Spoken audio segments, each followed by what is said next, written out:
Bismillahirrahmanirrahim. Assalamualaikum warahmatullahi wabarakatuh.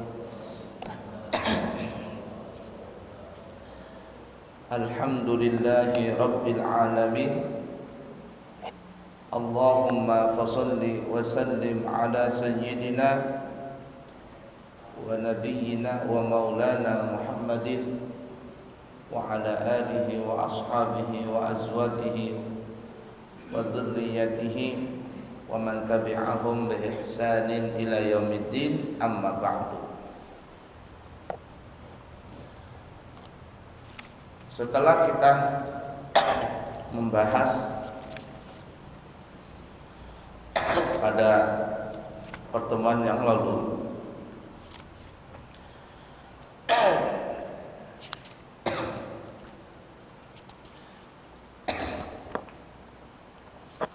surah Al-Insan atau yang dikenal juga dengan surat Ad-Dahr, maka kita naik surah yang berikutnya adalah disebut namanya surah Al-Qiyamah. Yang dimaksud kiamah di sini adalah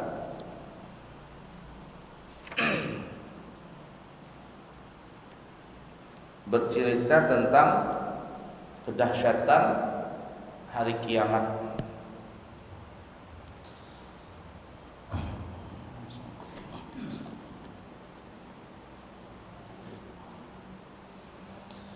Baik, perlu diketahui para jamaah, hari kiamat itu adalah hari yang dikatakan hari terakhir daripada hari-hari yang ada di alam dunia ini. Hari yang ditegakkan, nama lain daripada hari kiamat adalah Yaumul Akhir, hari penghabisan. Cuman lebih masyhur kalimatnya adalah kiamat, hari yang akan pasti terjadi.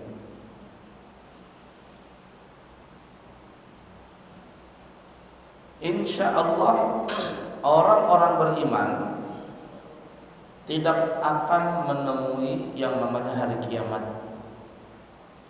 Karena sebelum datangnya hari kiamat itu orang-orang Islam sudah lebih duluan meninggal dunia. Sudah lebih duluan meninggal dunia asalkan dia orang Islam.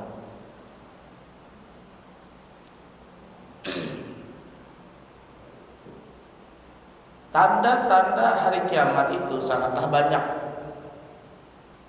Tanda-tanda dekatnya hari kiamat itu sangat banyak. Dan kita sekarang ini memang sudah di ujung daripada hancurnya alam semesta ini, yaitu mendekatinya hari kiamat. Kalau Nabi kita Muhammad sallallahu alaihi wasallam di waktu beliau Isra Mi'raj 14 abad yang lalu, ketika beliau Isra Mi'raj, ada di dalam perjalanan itu seorang nenek-nenek yang berhiaskan dengan emas, perak dan lain sebagainya di tubuhnya. Si nenek itu memanggil Nabi kita, "Ya Muhammad, ya Muhammad." Tapi Nabi kita tidak berhenti. Jangankan berhenti, menoleh saja tidak. Nabi tetap jalan. Lalu Jibril bertanya kepada Nabi kita Muhammad SAW, "Ya Rasulullah, apakah engkau tahu siapakah nenek-nenek yang barusan tadi memanggilmu?" Kata Nabi, "Tidak tahu." Kata Jibril, "Itu adalah dunia. Kalau seandainya engkau menoleh, apalagi berhenti, menoleh aja nih, apalagi berhenti," kata Jibril, "maka niscaya seluruh umatmu akan terpesona, terjerumus di dalam masalah urusan dunia dan melupakan urusan akhirat." Nabi tidak berhenti saja Banyak manusia yang tertipu dengan urusan dunia. Bagaimana kalau seandainya Nabi menoleh atau berhenti? Waduh, lebih parah lagi kita ini semuanya. Nah, kata Jibril, dan tidaklah umur dunia saat itu kecuali seperti umurnya nenek-nenek itu. Jadi umur dunia, kata Jibril, waktu di zaman Nabi yang Nabi Isra Mi'raj itu seperti halnya umur nenek-nenek itu. Itu 14 abad yang lalu. Kalau sekarang mungkin nenek-neneknya itu sudah bekami, bahira, ditilam aja sudah, lumpuh total sudah. Artinya kita ini memang betul-betul di ujung daripada akhir daripada alam semesta ini. Nah, karena kita di ujung, kesempatan untuk beramal ini sangatlah sedikit sekali. Kalau kita beramal jariah sekarang, ada orang yang bangun masjid, ada orang yang mewakafkan tanah untuk pesantren, untuk ini, untuk itu. Masa amal jariah ini tidak akan putus-putus sampai menjelang hari kiamat itu sangatlah sedikit. Kalau kita tidak beramal jariah, maka kita akan rugi di akhirat. Beruntunglah mereka-mereka yang duluan daripada kita, yang sudah mereka beramal jariah. Apalagi di zaman Nabi kita Muhammad sallallahu alaihi wasallam. Ada sumur wakaf Nabi, wakafnya Sayyidina Utsman, sampai sekarang dipakai orang itu sumur. Ada kebun kurma yang diwakafkan oleh sahabat, sampai sekarang masih ada. Beruntung mereka itu. Kenapa? Karena amal jariah itu tidak akan pernah putus sampai hari kiamat. Nah, kalau kita sekarang tidak mengambil poin itu, amal jariah itu, apa yang kita andalkan daripada ibadah kita ini? Baik, begitu banyaknya tanda-tanda hari kiamat, para ulama kita mengatakan secara garis besar tanda-tanda dekat hari kiamat itu hanya terbagi kepada 3 bahagian. Yang pertama, tanda dekatnya hari kiamat itu terlihat dari pergeseran akhlak manusia. Mental manusia berubah. Salah satunya banyaknya orang melakukan maksiat secara terang-terangan, secara berjamaah. Bahkan disebutkan dalam riwayat di akhir zaman itu, kata Nabi, ada orang mau lewat nih, mau lewat itu sampai yang lewat ini bilang kepada orang yang di depan itu, ada orang berzina di depan itu, coba kamu kalau berzina di tempat lain, ini kita mau lewat susah. Artinya salah satu tanda dekatnya hari kiamat, dan itu sangatlah parah sekali, orang berzina di akhir zaman itu tidak pandang lagi tempat, tidak ada lagi rasa malu. Banyak orang berzina itu sampai-sampai orang mau lewat aja itu susah, karena ada orang berzina di depan dia. Insya Allah di tempat kita ini tidak ada seperti itu. Kalau di tempat lain, di daerah lain mungkin ada. Di luar negeri orang berzina itu di tempat umum itu biasa sudah. Biasa di sana. Bahkan na'udzubillah min dzalik, nasallallahu salamu wal afiyah, ada istilah yang namanya festival. Apa namanya? Mohon maaf istilah saya, kata-katanya kurang baik mungkin. Festival bugil, pantai bugil dan sebagainya. Itu terjadi di negara lain. Kita alhamdulillah adat ketimuran masih kental seperti itu. Sangat baik masih. Walaupun ibarat kata sudah mulai bergeser. Nah, sekurang-kurangnya kita cuma malam minggu saja susah jalan. Kenapa? Banyak orang pacaran di malam minggu itu. Di jalan raya itu susah kalau mau jalan. Saya kalau malam minggu itu pulang dari pondok, sudah macet di daerah BSB situ. La ilaha illallah. Apalagi banyaknya terjadi pembunuhan. Kemudian apalagi seorang anak sudah mulai banyak durhaka kepada ibunya, menjadikan ibunya budak hamba sahaya. Durhaka ini mulai zaman dulu ada, tapi zaman sekarang ini ibarat kata itu sudah menjadi lumrah gitu. Korupsi mulai zaman dulu tuh ada. Mulai zaman Nabi Musa sudah ada orang korupsi. Cuman masalahnya di zaman sekarang orang korupsi itu adalah berjamaah. Berjamaah itu saling, ya namanya jamaah rame-rame. Karena sudah berjamaah berbuat maksiat, satu ketahuan akhirnya saling tutup penutupin yang lainnya. Kalau hampir ketahuan dihabisin aja sekalian yang mau bernyanyi itu, mau berdendang. Itu parahnya di akhir zaman. Dan rasa-rasanya kita memang hidup seperti itu sekarang. Pergeseran akhlak manusia sudah banyak kepada yang tidak baik.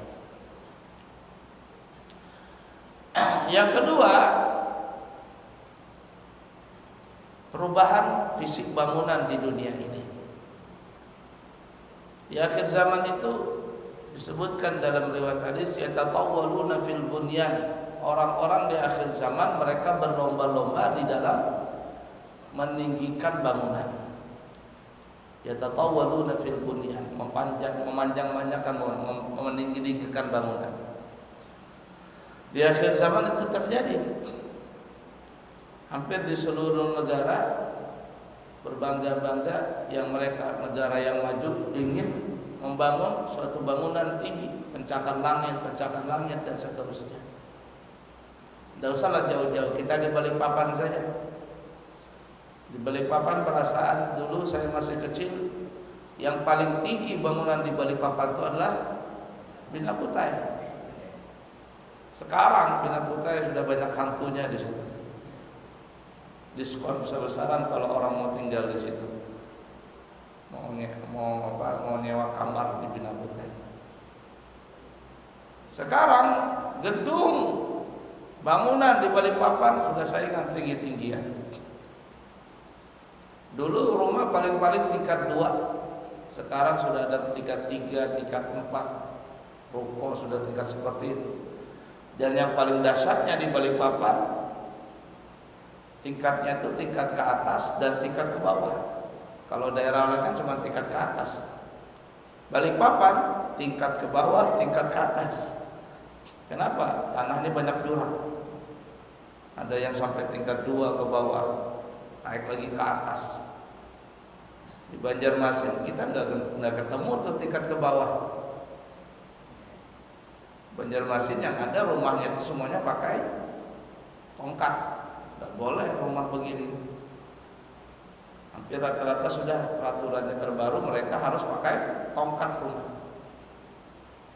Untuk apa? Menghindari banjir. Jadi kalau banjir, air bisa lewat di bawah kolong rumah.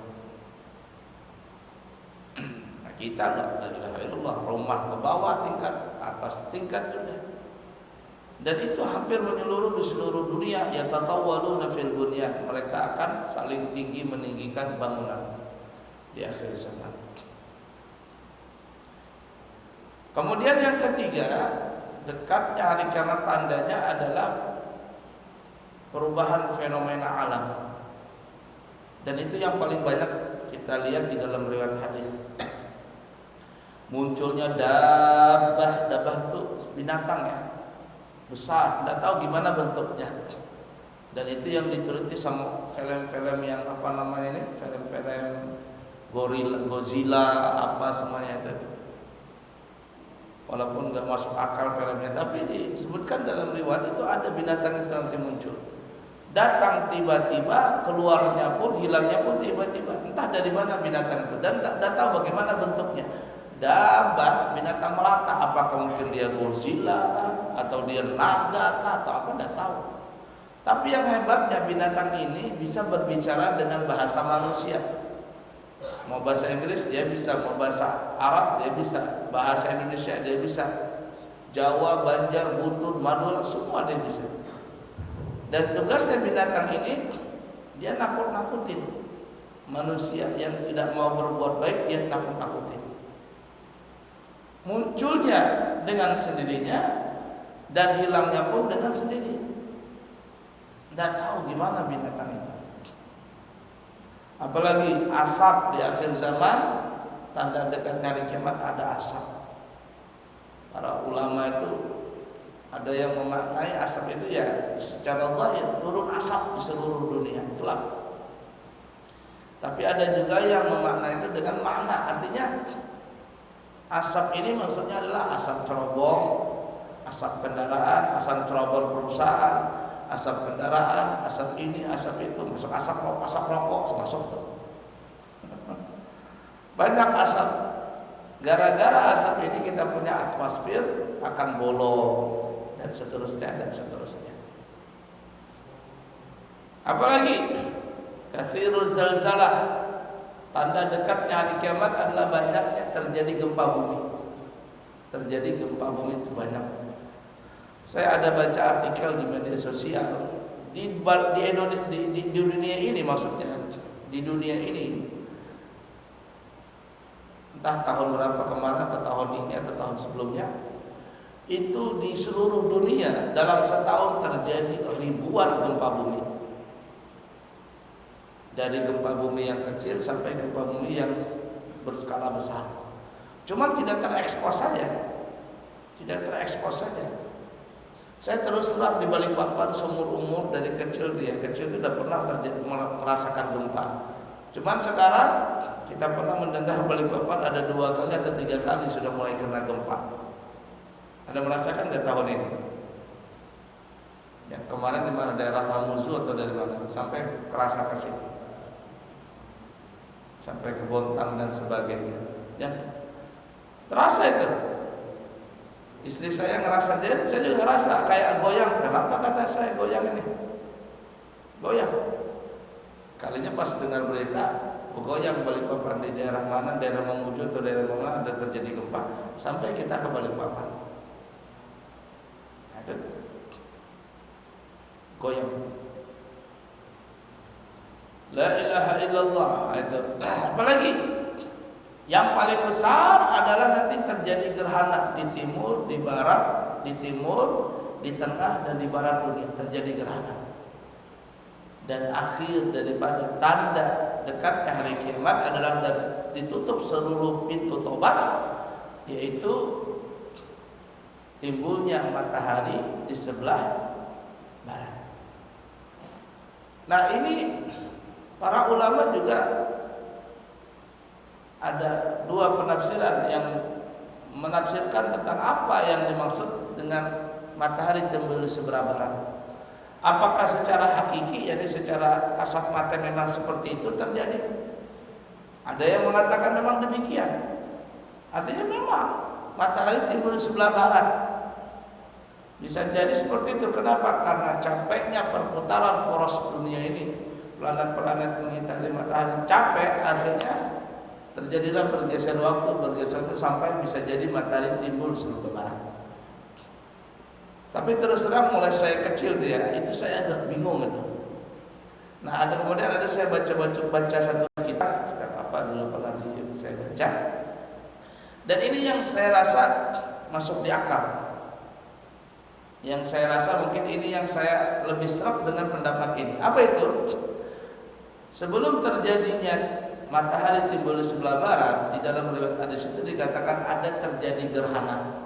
Ada yang mengatakan terjadi gerhana matahari, ada yang mengatakan terjadi gerhana bulan, ada yang mengatakan terjadi gerhana matahari dan bulan. Ala kulli hal, itu boleh saja berbeda pendapat. Tapi intinya adalah terjadi gerhana di seluruh dunia, di timur, di tengah, di barat dunia.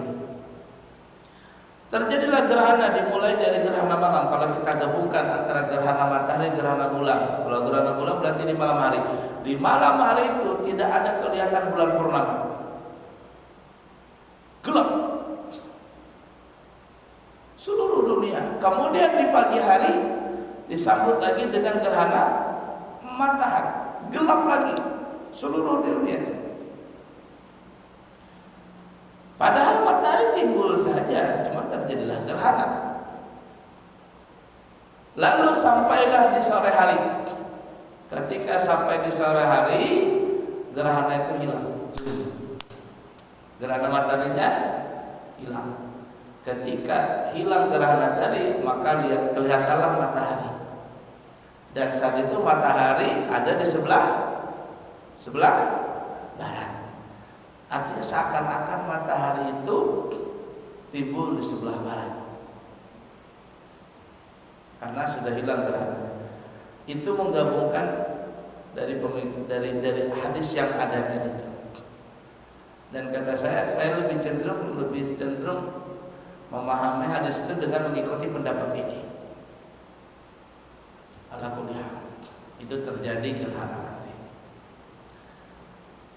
Itu ya. Jadi intinya kiamat itu akan terjadi, hari kiamat akan terjadi.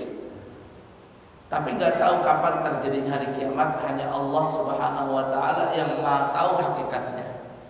Bahkan Nabi kita tidak tahu kapan kiamat itu terjadi. Dengan pertanyaan Jibril bertanya kepada Nabi, "Mata sa'ah ya Rasul?" Kapan hari kiamat?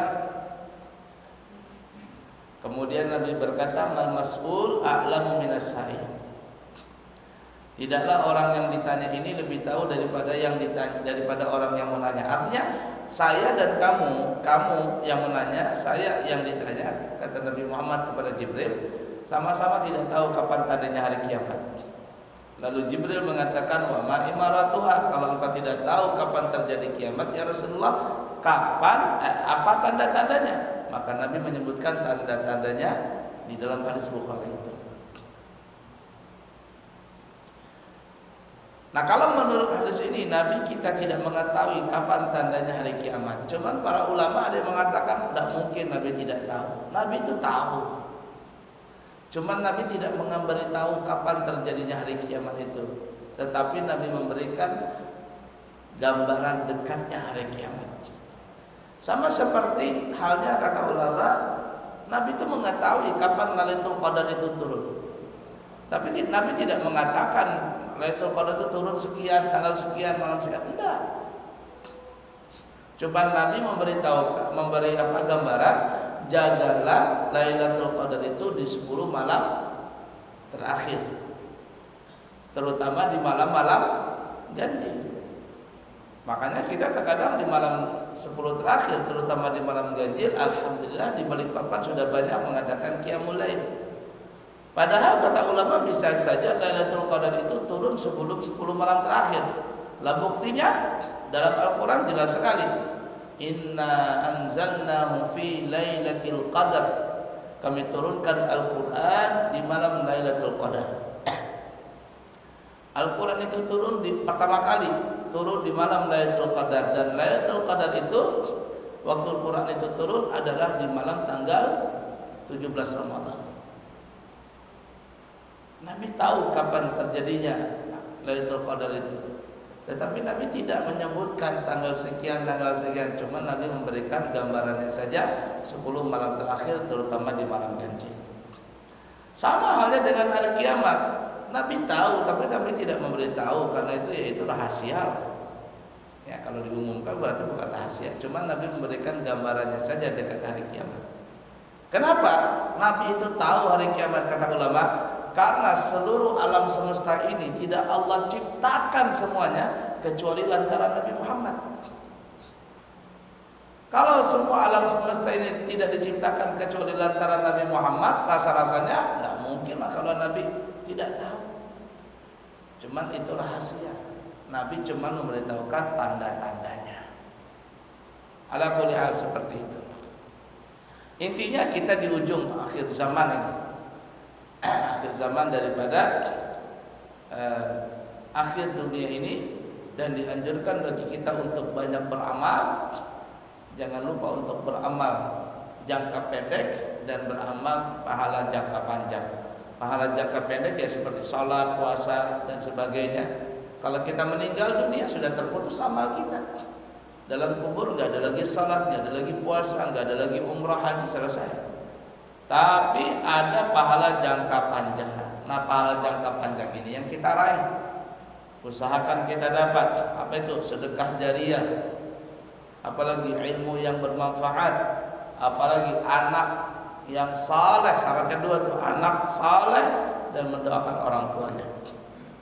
Punya anak saleh, rajin ibadah, tapi dia tidak mau mendoakan orang tuanya. Kenapa? Karena pahamnya beda. Tidak sampai doanya orang hidup kepada orang mati katanya. Kurang bermanfaat. Atau ada anak suka mendoakan orang tuanya, tapi anaknya tidak soleh, tidak puasa dan sebagainya. Kalau ziarah oke, selamatan, tahlilan, ngadain, tapi nggak sholat. Ada juga saya temukan manusia seperti itu, tidak sempurna. Makanya kata Nabi, anak itu syaratnya dua, saleh dan mendoakan orang tuanya. Sehingga para ulama zaman dulu nih ya, mereka itu mencari tiga ini. Mereka bersedekah jariah, bangun madrasah, bangun universitas, bangun masjid ini. Banyak ulama di zaman dulu itu yang mereka itu punya masjid sendiri. Kalau kita ketarik ke Hadramaut, itu ada nama masjid sendiri, ada Masjid Mudhar, Masjid Segap, Masjid Ba'alawi. Kenapa? Karena yang bangun itu adalah orang yang ulamanya waktu itu, maka mereka membangun masjid seperti itu. Kenangannya sampai sekarang ada, tidak pernah putus itu amal jariah. Apalagi ilmu, wah ulamanya sudah bangun masjid, bangun madrasah, bangun pesantren, ngajarin ilmu lagi sama anak muridnya. Berlomba-lomba mereka mencari murid sebanyak-banyaknya. Semakin banyak murid mereka, makin bangga mereka. Kenapa? Karena pada hakikatnya di akhirat nanti murid-murid inilah yang memberikan syafaat kepada gurunya. Kalau kita melihat hakikatnya itu murid. Kenapa? Karena guru dapat pahala banyak dari sebab murid. Buat apa kita dinamakan guru? Kita punya title banyak, LC, MA, apa-apa, doktor, profesor, tapi nggak punya murid. Apa pangkat itu? Mau kita mau kembangkan kemana? Kita punya ilmu, tidak ada yang mau belajar. Kalau orang zaman dulu, ulama zaman dulu, mereka mencari murid yang banyak. Main ribuan, main ratusan ribu, semakin banyak murid mereka semakin senang guru tadi. Kenapa?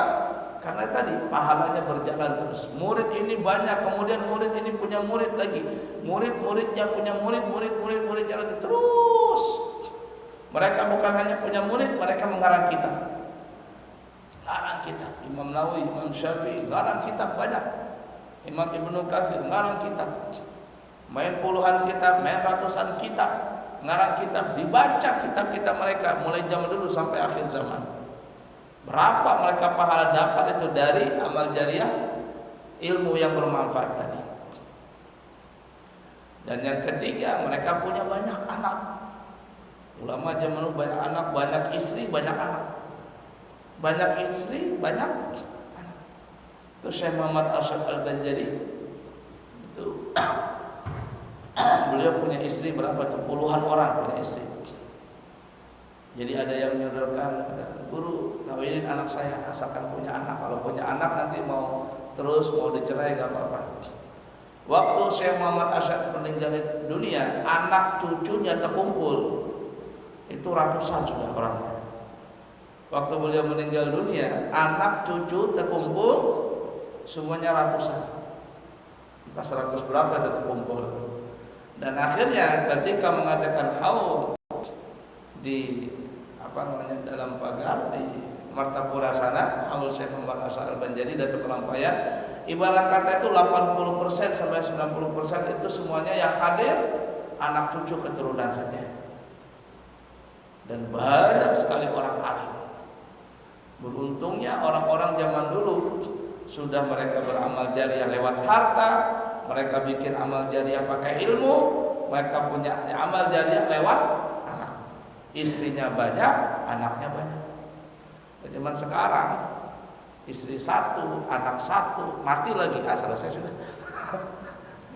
Atau punya anak juga satu atau dua orang, nggak ada yang jadi. Kacau semuanya, narkoba lah, inilah apalah, ilaha illallah. Gimana kita mau dapat amal jariah kita itu? Sudah orangnya pelit, ilmu nggak ada, anaknya kacau. Apa yang kita mau banggakan di akhirat nanti? Nah, ala kulli hal kita kembali, kiamat itu pasti terjadi karena kita di ujung akhir zaman, ya itu sudah pasti. Maka kita mari beramal ibadah, baik ibadah pahala jangka pendek atau ibadah pahala jangka panjang. Sedikit kita tambahkan ya, perasaan sudah siang banget, padahal baru jam 6. Baik, surah Al-Qiyamah. Sebelum kita masuk ke pembahasannya, kita masuk dulu di awal-awal dulu ya, keterangannya dulu. Surah Al-Qiyamah terdiri daripada 40 ayat. Surah Al-Qiyamah ini, tadi imam kita baca surah Al-Qiyamah ya, betul kan tadi? Saya agak udah konsen tadi, la uqsimu biyaumil qiyamah. Iya, surah Al-Qiyamah tadi. Surah Al-Qiyamah terdiri dari 40 ayat. Ada 199 kata dan ada 652 huruf. Itu ulama zaman dulu itu sampai hurufnya dihitung. Jadi surah Al-Qiyamah ini ada 40 ayat. Kemudian kata-katanya ada 199 kata dan hurufnya terdiri daripada 652 huruf. Dan termasuk kelompok surah Al-Makkiyah, yakni diturunkan sebelum Nabi berhijrah. Dan surah Al-Qiyamah ini diturunkan setelah surah Qari'ah. Ya, Al-Qari'atu mal Qari'atu wa ma adraka mal Qari'ah. Sama juga, kiamat juga Al-Qari'ah itu. Nama kiamah, Al-Qiyamah artinya adalah hari kiamat. Diambil dari kata Al-Qiyamah, la uqsimu biyaumil qiyamah. Ya, ada kata-kata kiamat yang terdapat pada ayat pertama dalam surah ini.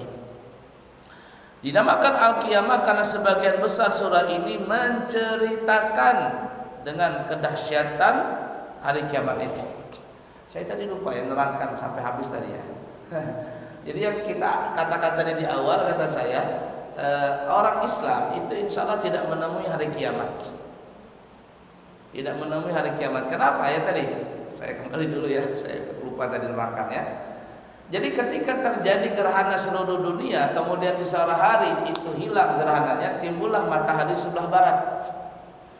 Maka kata ulama, kalau kita mengambil pendapat ini, ketika matahari timbul di sebelah barat, lalu tertutuplah pintu taubat. Pintu taubat itu tertutup dengan dua cara. Yang pertama, pintu taubat ditutup dengan secara pribadi masing-masing. Kapan itu? Yughargir, ketika ruh sudah sampai di tenggorokan, sudah mau terakhir, mau mati ini. Malam yughargir, sebelum napas sampai di tenggorokan. Pada saat itu, kalau ada orang mau bertobat, tertutup sudah pintu taubatnya. Itu pribadi kita masing-masing ada seperti itu. Nanti kita akan jumpai itu pada kita saat sakaratul maut. Entah siapa yang duluan itu merasakan itu. Nah, sebelum waktu itu datang, bertobat dulu kita semuanya yang punya dosa, baik dosa besar ataupun dosa kecil. Yang kedua, pintu tobat ditutup secara massal. Kapan itu? Yaitu pada saat matahari timbul di sebelah barat. Nah, saya ada baca kitab itu.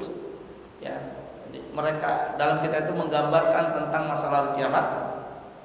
Jadi ketika orang-orang beriman melihat di pagi hari matahari enggak ada dan mereka rasakan ini adalah gerhana, maka mereka semuanya masuk ke dalam masjid beribadah. Sehingga para ulama itu ya, kalau terjadi gerhana mereka takut, jangan-jangan ini akhir daripada hari dunia.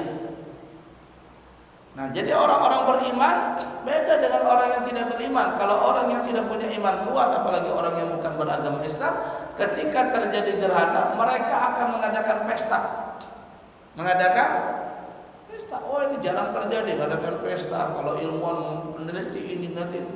Tapi kalau orang beriman tidak, mereka masa bodoh dengan itu, mereka masuk ke masjid, taubat, salat. Kenapa? Jangan-jangan ini akhir daripada hari dunia. Mereka bertobat tadi. Nah, ketika matahari terbit tadi sebelah barat, pintu tobat tertutup. Setelah itu, angin yang sangat lembut Angin lembut bertiup dari timur dunia terus berjalan sampai ke barat dunia. Angin itu akan melewati di bawah ketiak orang-orang beriman. Di bawah ketiak orang-orang beriman. Siapapun yang mereka punya iman, maka mereka meninggal dunia dalam keadaan serempak. Ketika mereka sudah meninggal dunia dalam keadaan serempak, maka yang tertinggal di dunia ini adalah orang-orang yang tidak beriman. Dan memang dikatakan dalam riwayat tidaklah terjadi kiamat kalau seandainya di dunia ini masih ada orang yang mengatakan Allah, Allah, Allah. Adzan kita saling sahut-sahutan di seluruh dunia. Kalau ada orang yang masih mengatakan Allah, tidak terjadi kiamat. Nah, pada saat itu setelah manusia meninggal dunia, tidak ada lagi yang mengatakan Allah, dung, habislah dunia semua. Itu yang dikatakan tadi. Insya Allah orang-orang beriman tidak pernah akan merasakan dahsyatnya hari kiamat itu.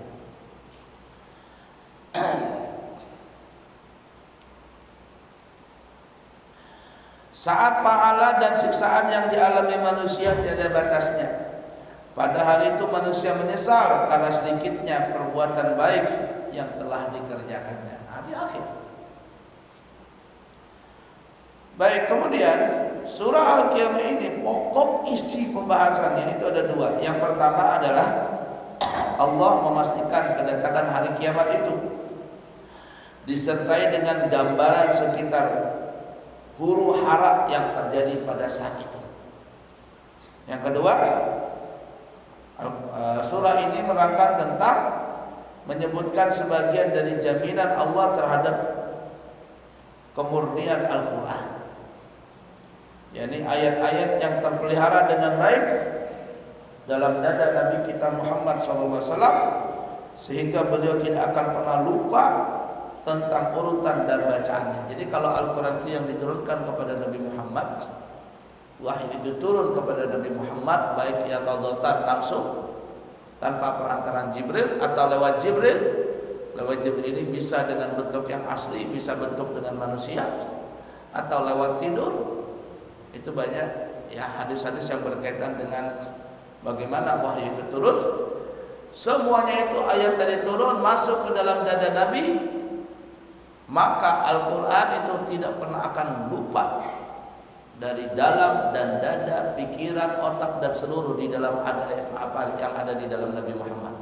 Menempel itu Al-Quran sangat kuat sekali. Nah, itu Al-Quran, nanti kita sebutkan ayatnya.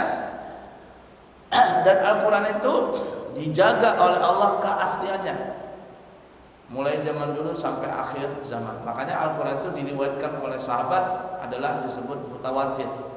Yang meriwayatkan Al-Quran itu lebih daripada 30 sahabat. Sehingga Al-Quran itu dipastikan keasliannya. Hanya sekelompok manusia yang mereka mengaku Islam, yang mereka mengatakan Al-Quran itu tidak asli lagi. Itu sekelompok dari kalangan orang-orang Syiah. Kenapa? Karena ayat yang berkaitan dengan Siti Aisyah, berkaitan dengan Syekh Abu Bakar, mereka akan tidak mau membacanya.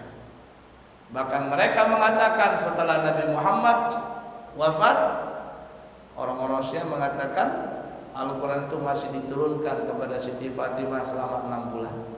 Wah, ini itu makanya ada versi Al-Quran orang-orang Syiah, ya itu Syiah yang kacau nih ya, Syiah yang kacau balau. Maka jangan pernah mengambil pemahaman dari kalangan mereka itu. Baiklah ya, keaslian Al-Quran itu dijaga oleh Allah dari zaman dulu sampai hari kiamat. Kalau ada yang bikin kacau Al-Quran tadi, jangankan bacaannya, hurufnya satu huruf, jangankan hurufnya, barisnya saja berubah, maka ribut. Seluruh dunia akan ribut untuk menentang orang yang merubah-rubah Al-Quran tadi. Kenapa? Karena saking banyaknya di dunia ini orang yang hafal Quran, karena saking banyaknya orang yang ahli profesor di dalam bidang Al-Quran ini. Baik, itu pokok pembahasan dalam surah Al-Qiyamah. Ada dua. Yang pertama tentang kedahsyatan kedatangan Al-Qiyamah dan dahsyatnya gambaran hari kiamat, serta pembahasan yang kedua tentang Al-Quran tidak akan pernah lupa tidak pernah akan hilang di dalam benak sanubari dan pikiran Nabi kita Muhammad SAW. Bagaimana selanjutnya surah Al-Qiyamah itu kita belum bahas ya, masuk ke Al-Qur'annya. Insyaallah nanti kita akan sambung di kesempatan yang akan datang. Semoga ada manfaatnya dan semoga kita bisa mengamalkannya. Subhanakallahumma wa bihamdika asyhadu an la ilaha illa anta astaghfiruka wa atubu ilaik.